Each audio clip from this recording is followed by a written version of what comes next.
welcome everyone this morning. Good morning, and thank you for your patience with this delay in getting started.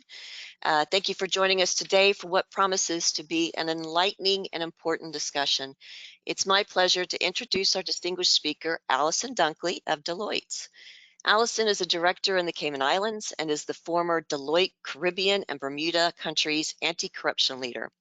Allison has an in-depth understanding of compliance and risk management program components, as well as considerable knowledge of the systems or processes related to auditor independence. Allison will be presenting on the intricate link between corruption and money laundering, a topic that has significant implications for our global economy, ethical governance, and the rule of law. Her insights will delve into how these illegal activities undermine our institutions and what measures can be taken to counteract them. Thank you again, Allison, for your time and knowledge today, and for sharing this with us today. But before we begin and get into this presentation, a few notes on housekeeping. As a reminder, this is not legal advice. The contents of this presentation are for general information purposes only. So you can use the Q&A box to ask questions relating to the topic, and we will do our best to answer all questions at the end of the presentation. Any questions we cannot get to, we will attempt to answer in the follow-up communications that goes out about 3 or 4 days by the end of this week, along with the recording. And for those of you who are joining us live today, there will be a certificate of attendance that will be sent in a follow-up email 1 hour after the end of this broadcast today. And that will have a link. So you will get a certificate for that. And that comes from GoToWebinars, not from Silo and not from Deloitte. So please check your spam folders if you do not get it and you're looking for that. So without further ado, welcome Allison, and feel free to take it away. The slide that is showing it looks like a little line with different icons on it. Okay, so that might be my agenda slide. Yeah. Thank you so much, Kimberly, and thank you for the wonderful welcome. Hi, everybody. I just want to start by apologizing personally for the delay on my part in being able to join, but issues with technology and, getting through security walls, etc. But yes. I'm glad to be Glad you're here, finally. So, thank you. So today I'm really talking to you about corruption. And before I start, I just want to issue a short disclaimer, and it is that I come to this topic from the position of someone who operates in an internal role within the organization and who was responsible for managing the anti-corruption risk for our Deloitte Caribbean and Bermuda member firm. However, regardless of whether you are internal or client-facing, I do believe that the information will be informative and helpful. So let's look at today's agenda. We're going to start by reviewing the definition of corruption. Then we will look at some of the risks that are associated with corruption. And from here, I'll share with you a series of real-life examples of corruption in action. And after that, we're going to wrap up by looking at some points on how to manage corruption risk within an organization. So let's go ahead and get started and move on to our first segment on the next slide, which is what is corruption? And if we advance to the next slide, what I'll say is that the first thing I want to do is to disabuse you of the notion that corruption equals bribery, because it does not. The concept of corruption is much wider than just bribery. So on this slide here, we have 3 definitions. That corruption is any inducement to wrong by improper or unlawful means. That it is the abuse of entrusted power for private gain. And that it is a form of dishonesty or a criminal offense which is undertaken by a person or an organization entrusted in a position of authority. And this is done to acquire illicit benefits or to abuse power for personal gain or benefit. And I think that we can take something from each of these to get a true understanding of what we mean by corruption. Because in its simplest form, corruption involves, I would say, two things: doing wrong, such as in the form of dishonesty or criminal activity, and abusing or misusing your position, your power, or your authority for personal gain. So if we could move to the next slide. There are a number of actions that fall under the umbrella of corruption. And what is presented here is certainly not meant to be an exhaustive list. And as you'll see, bribery is just one form of corruption. And there are various forms of corruption that are used for the same purpose, and some of them do entail bribery. But we see here that corruption includes, but it's not limited to, as you said, bribery, fraud, contributions such as political contributions, charitable contributions, gifts, expenditure on gifts and entertainment and hospitality, and generally actions or situations that a reasonable, informed third party would likely conclude were done with the intention of being corrupt. So as we move to the next slide, there are a few key points that I would like to highlight for you. And there are four of them that I want you to bear in mind as we explore this topic. The first one is that corruption can happen anywhere. It can happen in fields of sport, education, medicine, private sector, or in government. Secondly, it can involve anyone. It can involve directors, lawyers, accountants, business people, civil servants and politicians, and just members of the general public. The third point is that corruption generally happens in the shadows. It's not usually out in the open. And added on to that is that it is usually not a one-man show. It often necessitates the involvement of others, whether they are acting wittingly or unwittingly with the perpetrator. And finally, and I think one of the most important things is that corruption adapts. It changes and it evolves and it responds to whatever is happening. So we can all think back to striking examples during the pandemic. So the COVID-19 pandemic created the opportunity for corruption to flourish and to evolve, for example, in the healthcare sectors around the world. There was fraud and theft or embezzlement of medicines and medical devices and healthcare funds.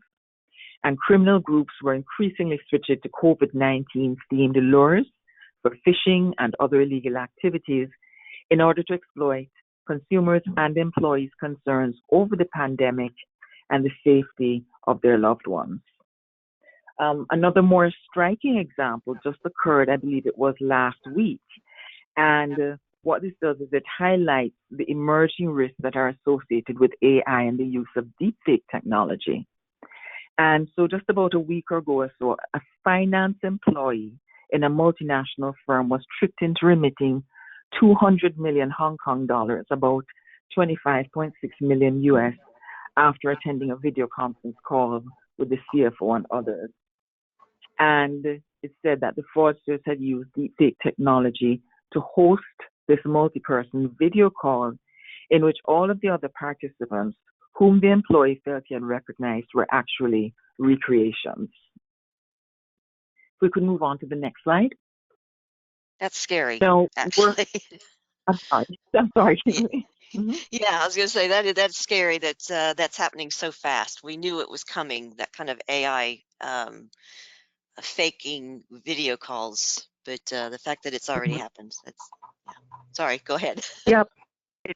It has been happening. And, just as technology evolves, the corruption evolves as well.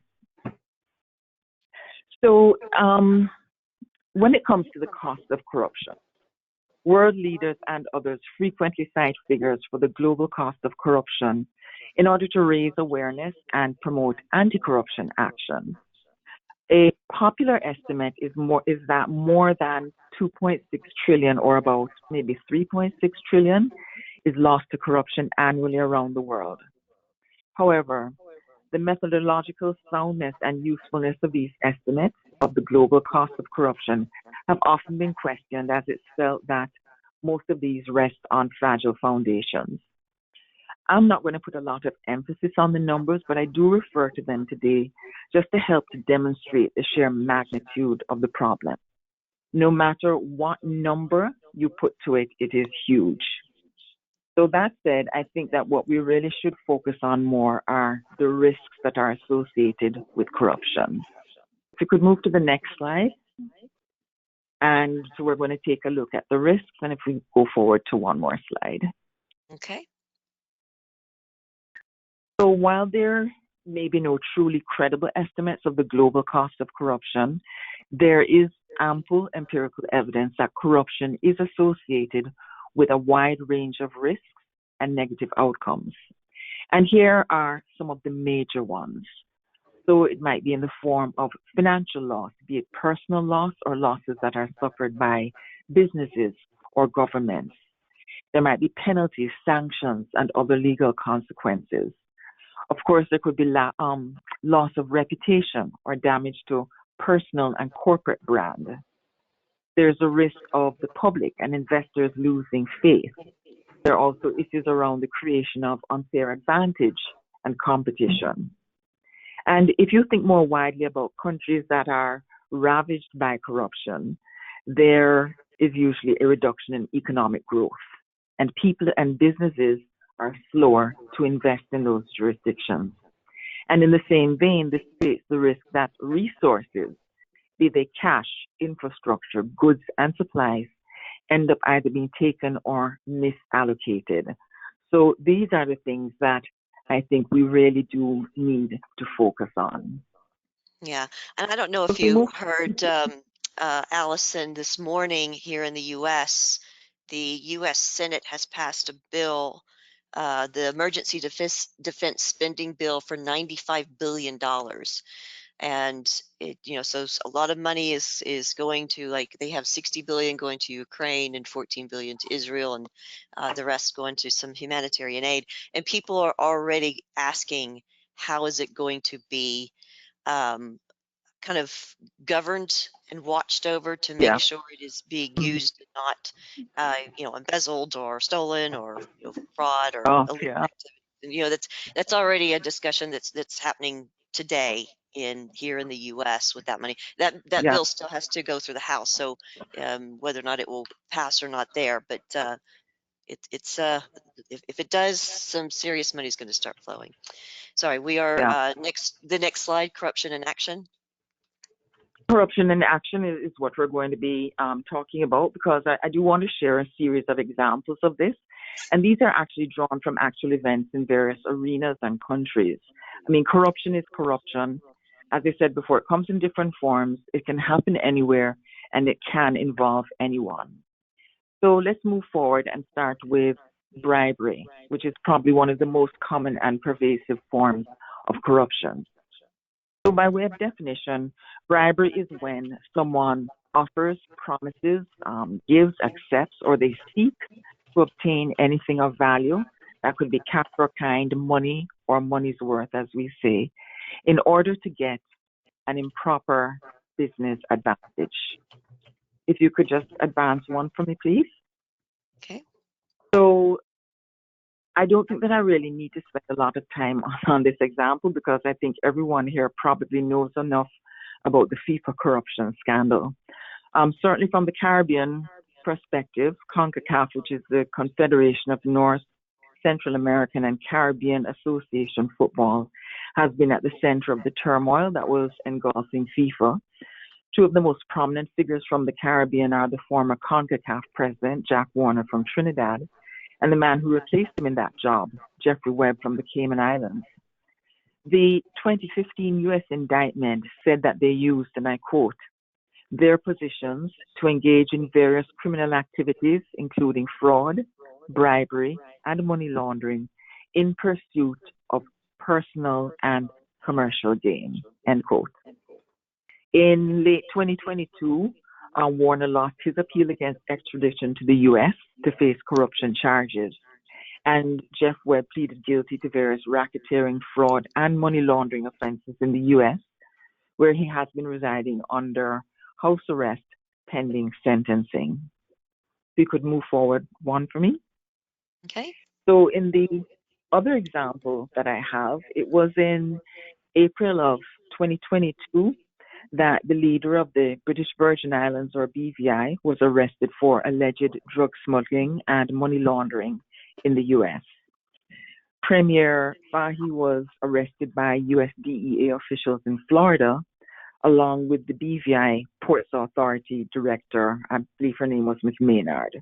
And I believe her son has also been implicated in this. Now, what happened is that DEA agents pretended to be cocaine traffickers from Mexico's Sinaloa cartel, which was formerly run by the now imprisoned drug lord Joaquin El Chapo Guzman. The informant claimed to be a cartel member who was aiming to smuggle thousands of kilos of Colombian cocaine worth tens of millions of dollars through the BVI, with the drugs to be shipped to Puerto Rico and then on to Miami and ultimately New York. Now, Fahy and Maynard were actually arrested on a visit to Miami after being separately shown to a private plane and being shown designer shopping bags, which contained $700,000. Under the deal, they were going to receive just over 7 million US dollars. And the affidavit supporting the charges alleges that the ports director told the DEA source that the premier would probably join the scheme, saying, I know the man. If he sees an opportunity, he will take it. I know the type of person he is. And to make it worse, her son allegedly said, you see, with my premier, he's a little crook sometimes. He's not always straight. Mm. Now we're going to move on to look at fraud. So, fraud is any intentional act or omission that is designed to deceive others, resulting in that victim suffering a loss and or the perpetrator achieving a gain. Or put another way, it is intentionally deceiving someone in order to gain an unfair or an illegal advantage, which might be political, financial, or otherwise. In September, I attended Deloitte's Global Ethics and Anti-Corruption Leaders Annual Summit, and I had the privilege of conducting the 1 hour interview of our special guest, who was the primary or one of the primary whistleblowers in a huge fraud in the US. He was Tyler Schultz. And if you could move forward one slide for me. And the fraud that we're speaking about was the Theranos scandal. And I think that the Theranos scandal is a cautionary tale of unproven technology, fraud, secrecy, and authoritarian leadership. This one is going to be tough for me because I had so much information to unpack, but I'm going to condense it for you. So Theranos was a former American health technology or a blood testing startup company founded back in 2003 by Elizabeth Holmes, whom you see here on this slide, who at the time was a 19-year-old Stanford University engineering dropout who modeled herself off of Steve Jobs.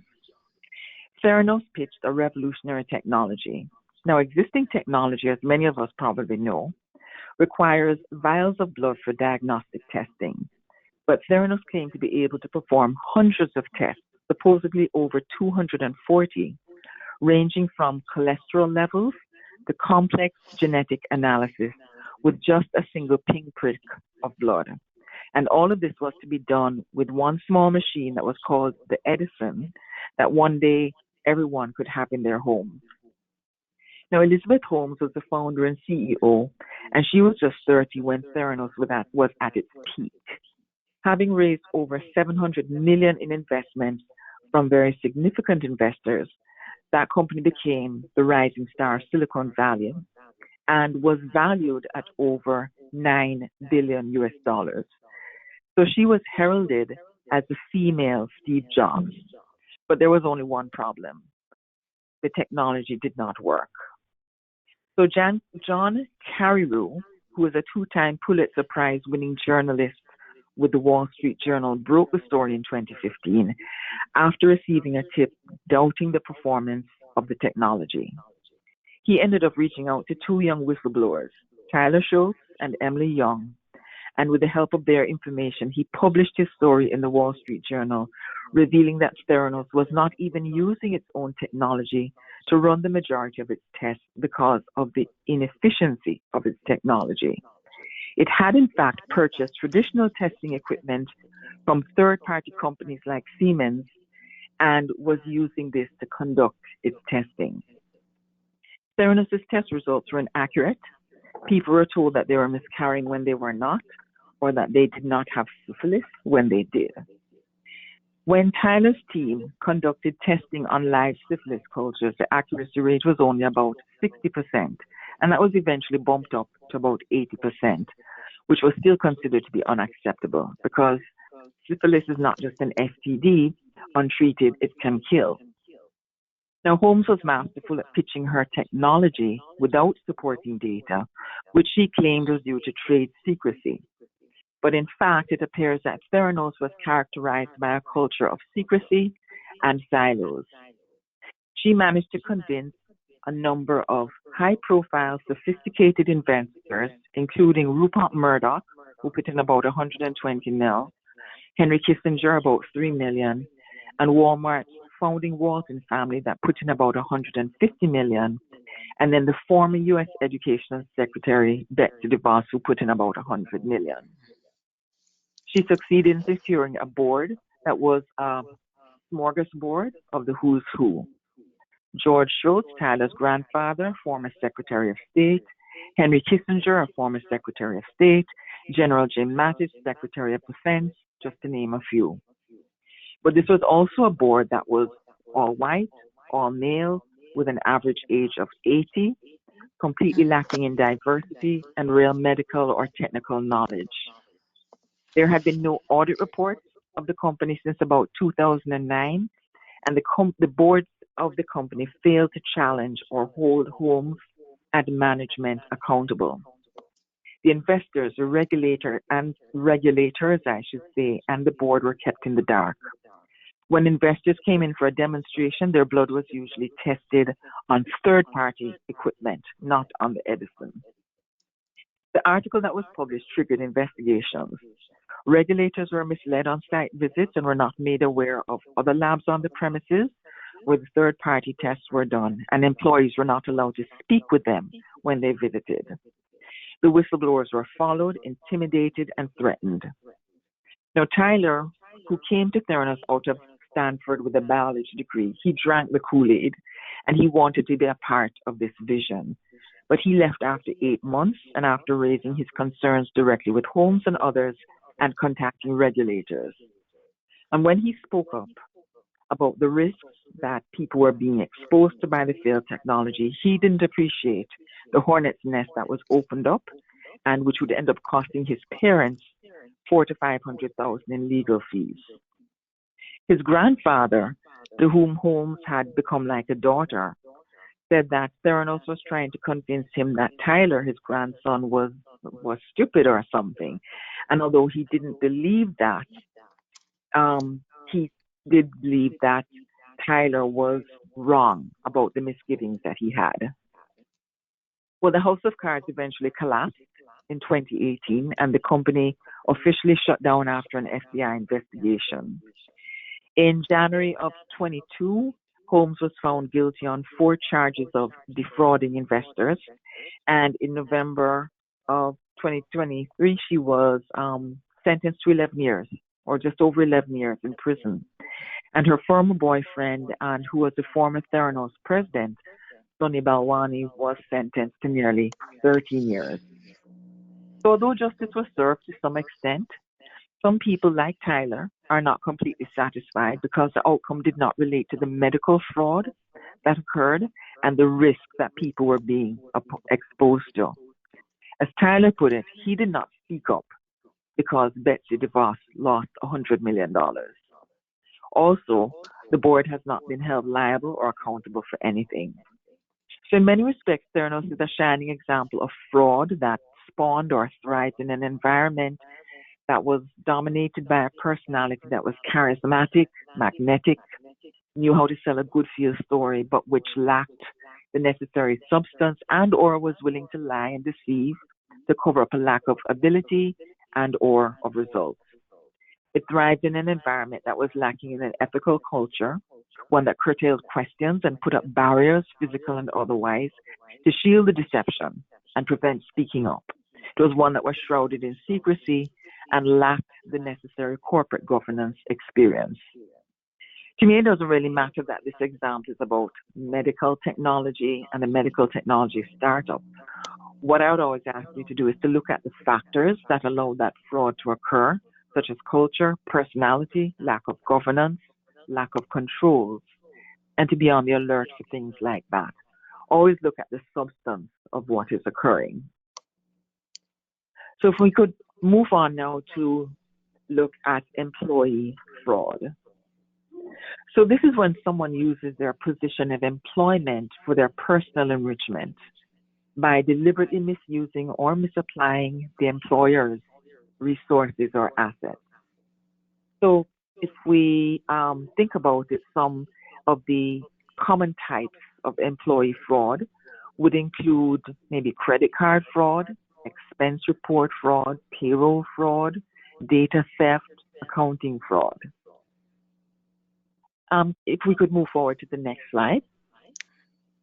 So we're going to travel down south. And in April of 2022, it was reported that one of the big four firms in Australia was suing one of its directors for claiming at least $3 million in sham work expenses from the firm and clients in order to fund his lavish lifestyle in what was described as an elaborate and long-running fraudulent scheme. The former restructuring services director made thousands of fraudulent expense claims between 2016 to 2022 in order to buy at least 100 works of art and sculptures, and the list allegedly ran about 6 pages in length, designer furniture, luxury clothes and watches, and of course the proverbial hot tub.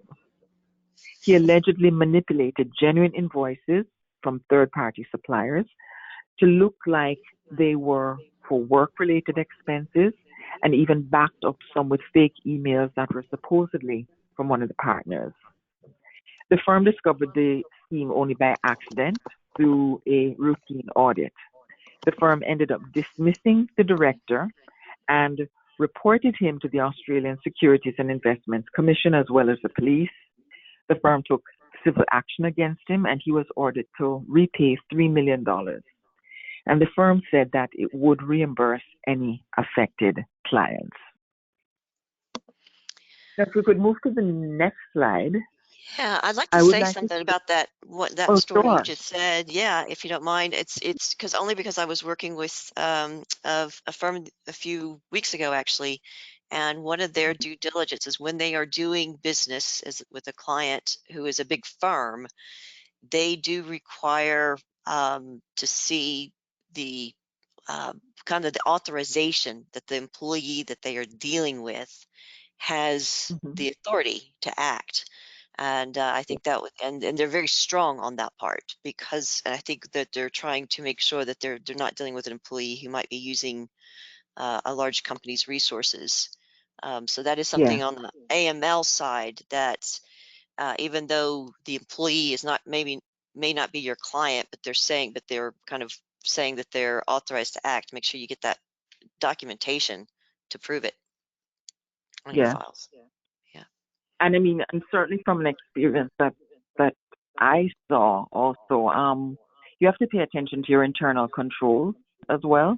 So even in terms of authority to sign off on say checks over a certain amount, because I Mhm. have seen an instance where someone was able to manipulate that, and it required a change to the controls to actually, I believe what they had to do was to lower the threshold on the amount that people could sign off on because they were keeping the amounts that they were, you know, dealing with fraudulently below the threshold that would require 2 signatories, and so that it would only require one. So Right. Okay. internal control come into this as well.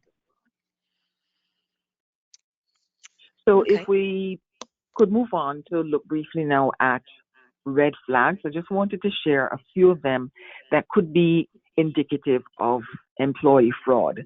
But I think the main thing that I need people to remember is that a red flag is a fact, it's an event, or it's a set of circumstances that could indicate a potential legal or compliance concern in relation to illegal or unethical conduct.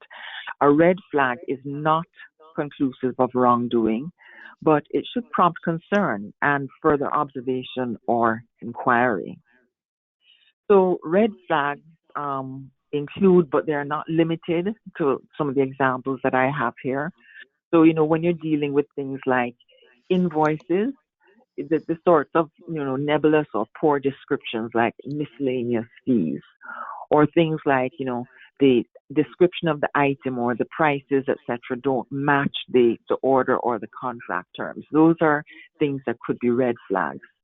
When it comes to expenditures, you have to look carefully at whether the training or the travel costs are in excess of reasonable levels and who is being included in these various ventures. When it comes to expense claims, you have to look carefully at the details of them and make sure that there is the supporting documentation to back it up. And there are a number of red flags that can come up in relation to vendors, but one of the most common ones is unusual favoritism of a vendor or a supplier. Gifts and entertainment and hospitality is another area where there could be red flags. And as we say here, accepting inappropriate gifts or entertainment from a client, a vendor, or a supplier could be a red flag, but emphasis being placed on what is inappropriate versus what is appropriate. And also things like employee activity. And I've always included this one because I found it very interesting. Not taking leave or not taking leave for extended periods. Now, one reason for this might be because many of us, for example, are busy and we might not have much of a life outside of work. So we would take the sort of leave that we're entitled to at times.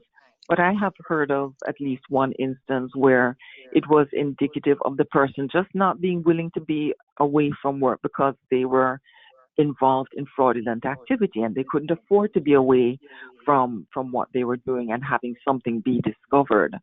Another example that I heard was of somebody within the organization who was always the one who was volunteering to go and purchase the items when they were having an event, and anything to do with like the spending of the petty cash and that sort of activity. This person was always the one, coupled with not ever wanting to be out of the office, etc. Not necessarily conclusive of anything, but just the sort of thing which might make you question, could there be something else going on there? Those are all good. Good red flags. Okay, so let's move on to the next example, which is what I refer to as referral hiring. Referral hiring is a legitimate recruitment method whereby people are hired based on referrals from other people. So many organizations have structured referral hiring programs encouraging and rewarding employees who refer worthy candidates. Now, referrals can also originate from outside of the organization. Someone saying, my child just came home. He or she has his degree in accounting. Do you guys have any openings there? Might be able to take him or her on. Here's his or her resume. And then that partner, director, or employee, usually passes it on internally for consideration. The corruption risk arises when you hire relatives or friends of clients and customers or of government officials in exchange for business projects, contracts, or other benefits. In other words, as part of quid pro quo arrangements. Referral hiring has been described as an emerging corruption risk and one that regulators are paying a lot more attention to. And you should bear this in mind, especially because certain anti-corruption laws have extraterritorial effect, such as the U.S. Foreign Corrupt Practices Act, or FCPA, and the UK Bribery Act. If we could look at the next slide, this one demonstrates some of the more significant fines that have been levied against organizations. And from what I've seen so far, the JP Morgan Chase fine remains the most significant one to date in the amount of $264 million. And I think maybe everybody has heard the story before, but the pattern with all of these has been very similar. But just to recap what happened with JP Morgan. So between 2006 and 2013, JP Morgan hired about 100 interns and full-time employees at the request of government officials in China and Asia as part of its efforts to build banking relationships in what was seen as a fast-growing region. It ran and tracked these hirings like a business, which was actually dubbed internally the Sons and Daughters Program. And this is what enabled JP Morgan to win business that generated $100 million in revenues for the bank. And it equally resulted in a fine of $264 million for violating the provisions of the FCPA. Now, this does not mean, and I repeat, this does not mean that we cannot or should not employ these people. What is important is that the recruitment is transparent and it is undertaken objectively and in line with your usual recruitment processes. So candidates should be qualified for the position that's offered. They should be comparable to others who are going up for that position. The pay should be commensurate with the candidate's experience and skills and with the job level. So, in other words, no special concessions just because of the person's connections and the promise of business to come as a result of hiring them. At the end of the day, what is important is that the recruitment should be defensible if it is ever challenged. So if we could move on now to look at gifts and entertainment. Now, the hosting and treating of clients or potential clients is often used to encourage a business relationship.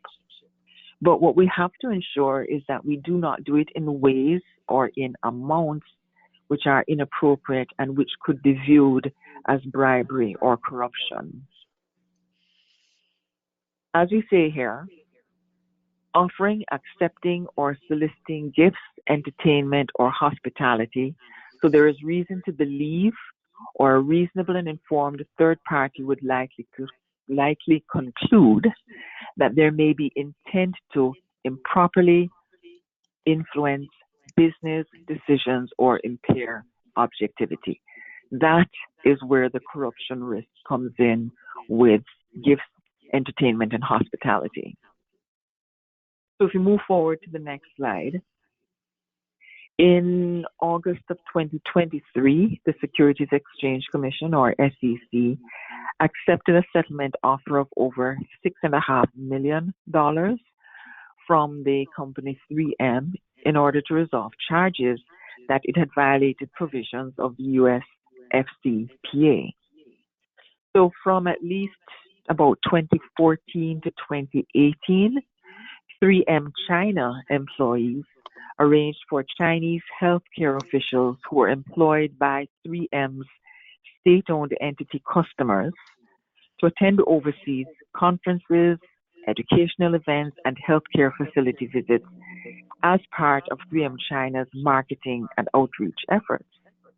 But in fact, this was often a pretext to provide overseas travel, sightseeing, and entertainment, and to get and retain business from them.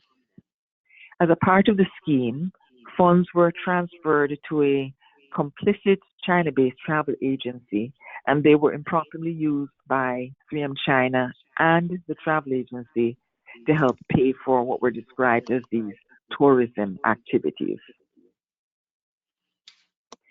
So if we move on to the next slide, I'd like to talk to you a little bit about government and public sector corruption. And I think this is always, I shouldn't say a good one, but it's always an interesting one. So, government and public sector, or what is referred to as GPS corruption, is about members of government or the public sector abusing or misusing their position and their authority for their personal gain. So we saw this already with the BVI matter that I addressed earlier. And I know that we can all think of reports that involve this type of activity. So I'll just give you another example. The former Turks and Caicos Islands Premier, Michael Misick, he resigned in 2009. This was during his second term, and it was amidst corruption allegations. He was accused, along with 10 others, including four ministers of government, of illegally selling government lands for profit and cutting other sweetheart deals, such as providing government approval for their commercial development. And this was done so as to enrich themselves whilst they were in office. So his corruption trial was just begun in October of last year, but just in September of last year, in a separate trial of four other suspects, two of them were found guilty of various charges. The former deputy premier was found guilty of bribery, and an attorney there was found guilty of concealing the proceeds of criminal conduct. If we could move on to the next slide. I wonder if I'm on the same slide with you, Kimberly. I've got the island slide. Oh, all right. If we move on to the next one.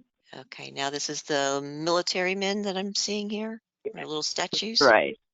Okay. Yes. So for this one, we're going to head to Eastern Europe, to Ukraine. So around August the 11th last year, President Zelensky announced that his government was dismissing all of the country's 24 regional army recruitment chiefs in order to crack down on corruption. And there were revelations of officers who were taking bribes to let men evade being drafted into fighting the Russian invasion. For example, two recruitment officers had been accused of enriching themselves by falsifying documents that labeled men as unfit for service, and others were involved in transporting draft-eligible men across the border despite there being a wartime ban on leaving. So the president said, the system should be run by people who know exactly what war is and why cynicism and bribery during war is treason. And the plan was to be replacing them with veterans and wounded warriors. Now, I expect that there have been numerous instances of this in other countries where people, especially where people are being forcibly conscripted into war. If you think about probably in the 1960s, dodging the Vietnam War draft was a preoccupation of many young men and of their families in many instances. And some fled to places like Canada seeking asylum, but undoubtedly many others may have engaged in bribery, for example, to avoid being deployed to war. So having looked at corruption in action, if we move on to the next slide, Okay. I'd like to look at what we can do to mitigate and manage the associated risk of corruption within your organization. Practically all of what I'm going to share here is based on my experience of how Deloitte's global organization expects all of its member firms, including mine, to structure their anti-corruption, anti-bribery programs. So if we move forward to the next slide. Okay, I'm on the managing corruption risk Yes, slide. so if you add Okay. one more, yep. Oh, one more. Okay. Okay. Corruption is a human endeavor. Oh, no, I'm Oh, sorry. so I Don't go back. go back. I'm Okay, sorry. that's okay. Let's see. So the one that's There you go. showing the various components, internal risk Yes. assessment, etc. Yeah. Okay, Exactly. good. Policies, training, and awareness. Right. So in light of ongoing enforcement of anti-corruption regulation, it is important to be able to demonstrate that you have a regime in place that has effective procedures and controls. And with such a program in place, an organization might receive reduced sanctions or penalties should it find itself being the target of a regulatory investigation. Now, although it is not stated here, the first thing should be to have someone who is responsible for the program and for the organization's anti corruption, anti bribery compliance. But one of the first components that I'd like to talk about, and it is a key one, is having an internal risk assessment. So, this is the assessment of the corruption risks that could be facing an organization. So this estimates the likelihood of particular forms of corruption occurring within the organization and in its external interactions, and it looks at the effect that corruption might have. So usually you might find that a pretty standard, maybe 6-step process can be followed. So it's about establishing what your process is going to be, identifying the potential corruption risks, rating the risks, low, medium, and high, and calculating what your inherent risk is in relation to corruption. Then identifying the mitigating controls that exist within your organization, applying them against the inherent risk so that you are able to calculate, well, what is our residual risk at the end of the day? Considering that we have various controls or effective controls in place. And then to develop an action plan in order to address the gaps and any residual corruption risk that may be identified. The thing with this is that it is not an isolated one-time event. The exercise should be refreshed annually, and it should involve feedback from stakeholders across the enterprise, from the various departments. In other words, the anti-corruption officer should not do this exercise in isolation. Second key component would be the policies that the organization has. So each organization should create an anti-corruption policy which is appropriate to its size, to its structure, to its complexity, that is in alignment with its risk profile and the types of business relationships that it has. And one that is also compliant with whatever your local laws are and takes into consideration laws with international or extraterritorial reach. The anti-corruption policy should be accompanied by other policies as well. So you're talking about things like your ethics policy or code of conduct, having a non-retaliation policy in place, having a policy around gifts and entertainment and expenditure in that realm, as well as your various internal finance policies and procedures. But then thirdly, you also need to have complementary procedures and controls, for example, around training and awareness building. Now, the ultimate goal of any awareness raising or training program is to equip your target group with the knowledge and the skills to detect, prevent, and combat corruption in the workplace. It should also encourage your people to speak up when they do see red flags or actual wrongs being committed. And it should reiterate the message that when people speak up in good faith, whether that report is substantiated or not, that they will be protected from retaliation. Now, this space in terms of training and awareness building, I have found is one that is just constantly evolving. And this is really being seen now because we have far more Gen Z members in the workplace, and we need to encourage them. I mean, last year it was estimated that close to 30% of Gen Z make up the workforce or made up the workforce then. And it was earlier in 2023 that the World Economic Forum estimated that by 2025, Gen Z would make up 1/3 of the workplace. So we have to adapt, we have to evolve and make sure that we engage with them.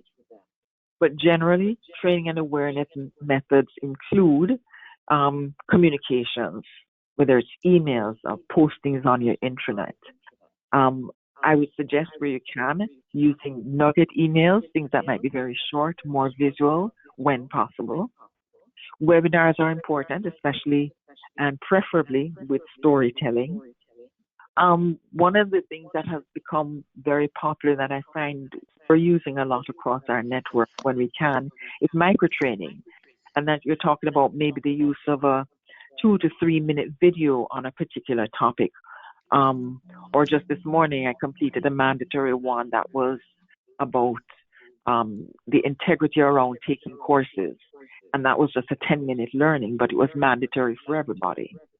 And quite often that can be better and more impactful than learnings that are an hour or more long.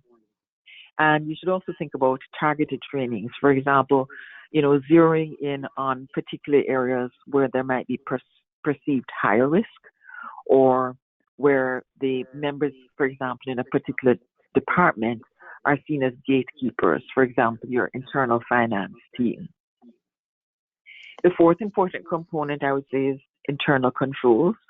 And broadly, this refers to your internal policies, procedures, and practices in order to prevent, detect, and respond to corruption risks.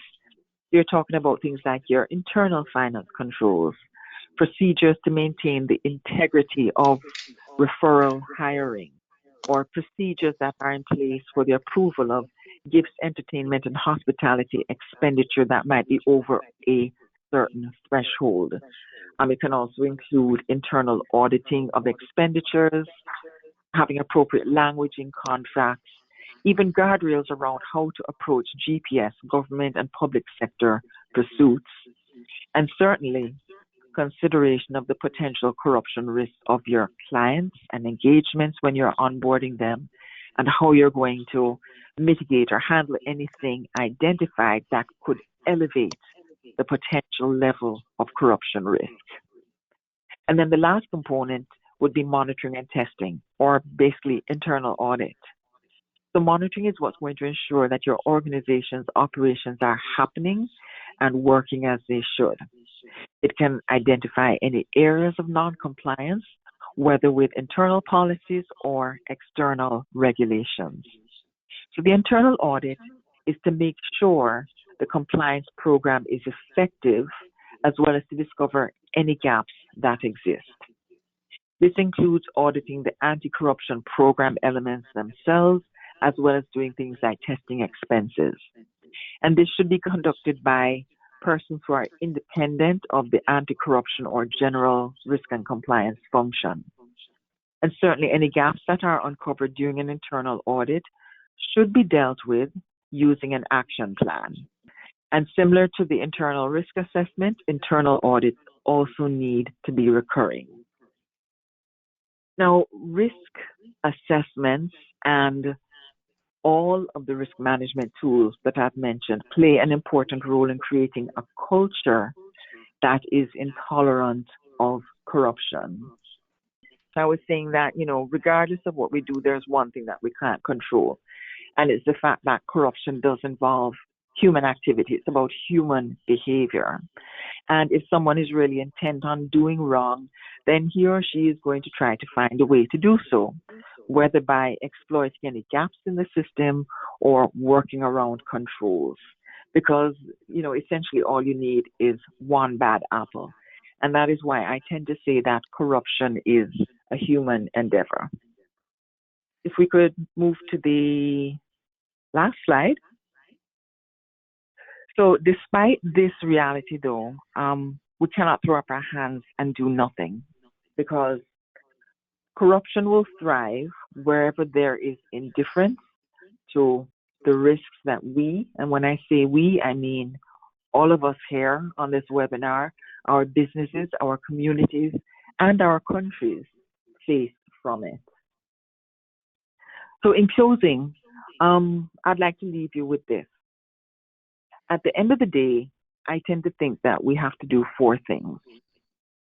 One, we need to keep abreast of the evolving methods of execution and of the emerging corruption risks and trends, and consciously act on these and recognize them, from the perspective of our organizations. Two, we need to reiterate the message about what our organization stands for. And this is something that we have to do from day one when people join our organizations, especially if they may be entering the workforce for the first time or are not moving laterally from other locations within your organization's network, but rather they might be coming from organizations outside of your network where the culture and messaging may be different, or in some instances, it might not even exist. The third thing that I would leave you with is we have to keep training our people about what to look for and about the consequences of corruption risks. And last point would be we need to make sure that we open up channels so that people can feel safe, that they can feel safe coming forward to A, report concerning behavior, B, speak up about known corrupt behavior, or to report behavior that does not align with our policies, our values, or our expectations. So, on that note, Kimberly, I would call it a wrap in terms of my presentation. Well, thank you so much. I appreciate that. I've actually had somebody say this is very interesting, and they're wanting to know if the slides can be shared. And I forgot, I didn't get a chance to ask you at the beginning. Are you okay with us sharing your slides? Um, Let me get back to you on that, but let me just Okay. make sure I check with the correct persons, and then I will get Okay. back to you. And if I Um, definitely will. Even if it's just that one that had the Hmm. different, like, the training and stuff like that, if maybe we could just have that one, Yeah, because I found that one very useful for people who might be needing to, put together policies and procedures. For those of you who do need feel like, "Oh, we need to put together policies and procedures," there is also a handout of, Deloitte's, basically, that's what Deloitte is helping your clients with, is putting together policies, correct? Is yes, that correct, Allison? there is a team here that deals with the delivery of services like that. Okay, As I yeah. said, I'm currently not client facing, but yes. Okay. And I guess maybe you guys would even do some like in-house training. The only thing I would want to say too is you don't have to be a large firm to have corruption in your organization. You could have a very small firm. You could have, where one person is kind of off doing their own thing, but everybody just assumes, that everything's okay because maybe it's a small organization, Yeah, and it could be an owner. It doesn't have to be an employee. So this is where it gets a bit dodgy sometimes. And I say yeah. that only because I witnessed that myself many years ago when I was in San Francisco, working in San Francisco once. There are some very good questions, and however, because we did start a little bit late, we're going to have to. I'm going to have to shut down because I have to run off to a meeting myself. And so uh, I will look at your questions because I did see that there's some very good ones there. One was on a retaliation policy, but I think what I'd like to do, Mhm. Allison, is maybe send you those questions when I get a chance, and maybe we can address them in the email with the webinar recording that we'll send out here in a few days. But Sure. Allison, thank you so much. I really appreciate your time. And please do, for those of you who have any questions, go ahead and post them here really quickly, and I can look at them whenever I do the email. And don't forget the handout. Also, the certificates will be coming. I also want to thank Matthew Widow, who did some research for me to kind of gear me up, and Tom Gardner. He also is great at promoting this on LinkedIn. And Charlotte Walton, she helped prepare some slides. And Allison, thank you as well so much for this. I'm sorry you had the technical problems. I know that is very stressful for people, especially for the guests who have so you're giving your time freely here, and I thought it was fantastic. It's a very timely topic too, as I've mentioned. So with that, again, thank you very much for your time, and I hope everybody will join us in our March webinar. I will be sending out a link and registration and details about that. And thank you again for joining us. Bye. Thank you so much. Thanks, everyone. Thank you. Anti-money laundering compliance and customer and vendor onboarding involves multiple processes that must be done correctly and by the right people in the most efficient way. The tasks include gathering customer and vendor ID and verification documents, screening against sanctions and politically exposed persons lists, analyzing any reputational risk, periodic monitoring to assess any changes and updating due diligence, and staff training on money laundering, terrorist financing, bribery and corruption awareness and risks, as well as keeping them up to date on your policies and procedures and new regulatory requirements. In addition to the onboarding processes being strictly followed and documented, management must have access to critical compliance metrics and information to steer the company through regulatory waters and mitigate customer and other risks. With Silo Compliance System, these obligations become much more efficient. With Silo, your staff can enter the customer's information and upload due diligence documents and any other documents that you require. Key information entered about your customer automatically calculates a risk score, a calculation using a risk-based approach determined by you at initial implementation of Silo. In addition, if you have screening enabled, when the customer's name is first entered into Silo, the name is checked against sanctions, politically exposed persons lists, and adverse media. You'll see results of screening immediately and can review any potential hits right away. And with screening enabled, your customers and vendors are continuously monitored for any sanctions advisories, helping you get ahead of any potential reputational risks. No company is too small to benefit from using Silo. Even if your onboarding processes seem under control today, if one key staff member becomes unavailable or there is any increase in your customer portfolio, compliance with strict onboarding and review processes can quickly overwhelm a small company and put you at risk. Plus, implementing Silo can reduce the need to hire additional staff to manage compliance obligations and reduce your risk of non-compliance regulatory penalties and continued inspections. No one goes through an inspection or audit with great ease, but several users have reported that their inspections went more smoothly and with Silo they had improved outcomes. Reach out to us today to schedule a demo of Silo.